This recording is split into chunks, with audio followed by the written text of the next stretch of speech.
Mesela şuradan da çekersin. Arkadaşlar Evet. yavrular. Yavrulara mamaları verdi. Hep kursaklar dolu. Evet. Şurayı da Evet. çek oğlum. Maşallah. Burada da böyle alıştırmalı Yavrular. yavrularımız var. Anne babasını çek. Anne babası böyle. Yani şuradan da göstereyim sana.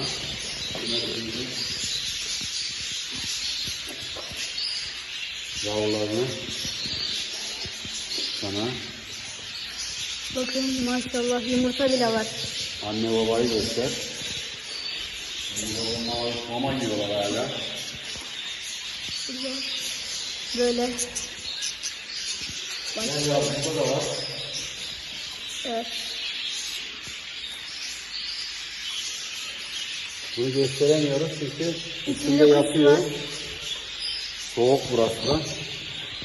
Kapı kenarı olduğu için.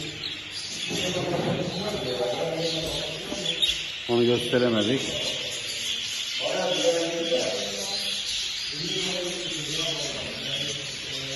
Kara kanat nerede?